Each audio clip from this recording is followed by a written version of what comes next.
You know, this is one of those situations where our next guest, James May, has just said something fascinating off air. And we were just negotiating about whether we can actually say it on air, but now I've mentioned it. Shall we give you the opportunity?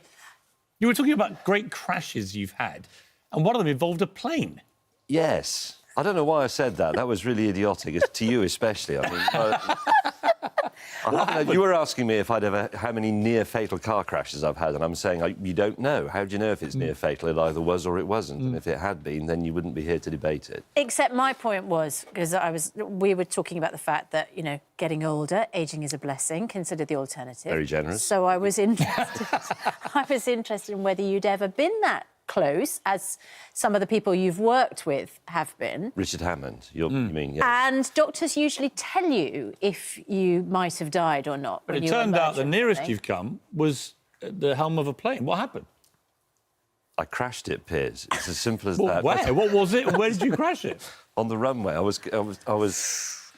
What's a nice way of putting it? I was being overconfident in strong crosswinds in a light aircraft, and I thought I can sort this out and get it back, but I was wrong.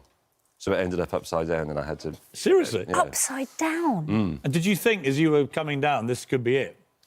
No, as I was coming down, I thought I'll get away with this, because there's a dangerous point in doing things like flying aeroplanes where your ability climbs like that, and if you imagine it as a graph, do this the right way for the camera, your graph, right? Your ability does that, but your self-confidence and self-belief does that. And at the point where the gap is biggest, which is pretty much where I was, that's when you... The accident. And when you rolled on impact, what were you thinking then? It's not words that I can't really say on your very respectable programme, but there was another bloke with me, and we were both pretty much unscathed. I mean, I bashed my knees up and I was limping for a few days. He got hit on the ear by a flight case, the metal box, which was fortunate. I mean, it made a little cut on his ear. It could have hit him on the back of the head and done something terrible. And it was freshly filled with fuel and it was all pouring out. So wow, we got out very quickly, but there was no fire, which is just fortunate. So, yes, so in answer to your original question, once. That's the nearest you've come to cheating death? I think so. Yeah. Well, it sounded like you did. Well, it looks like you cheated death, because as you point out, you're here. Yeah. I'm terribly nervous these days. Are you swapping cars for boats on the Grand Tour? It's a good job you didn't swap for planes. Is this an age thing? You just need a nice little stroll down a river, or what is it? That's how I thought of it, because I don't really have any experience of boats, but a little bit of me, I suppose this is true of everybody who gets to beyond the age of 50. You sort of think, I wonder if I should have a boat. Now, our mutual friend, Jeremy... Speak for yourself. Yeah, exactly. Well, I was going to remove... You had a near-death experience with him, I had a near-death experience from his fist once, yeah.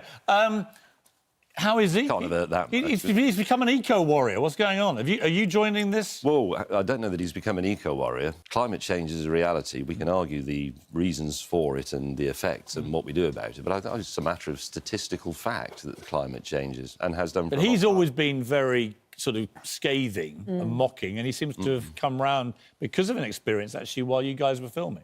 Yeah, well, I mean, it was very difficult to go to Vietnam, look at the Mekong and look at well, how shallow it had become when it should have been very deep. I mean, it was so shallow, we struggled to get our boats through it. And my boat only sits... The draft, to use the technical term, is only about that. A place in the world where they're suffering from any sort of drought or a late rainy season. If you just send me there on a motorcycle or in a boat, as it turns out, you can guarantee it will just rain for a week. Do you watch Top Gear these days or not? Of course. Do you? Do you enjoy it? Yes. Because apparently Jeremy Clarkson doesn't. I don't model myself on Jeremy Clarkson. Well, come on, I mean, the clothing, come on. I mean, what? Jeremy Clarkson, that's the jeans. The jacket. Well, jeans are jeans. This is not... What do you think of Top Gear? I like it. Do you? Am I allowed to say that? Yes. Yes. I like car shows. Do you like the new incarnation of the guys? Yes. People seem to think it's a better one so far. I think they've actually... They're at the point... They're almost as good as us. Yeah. I mean, it's amazing. Almost. But I know Chris Harris quite well anyway. I've known him for... Yeah.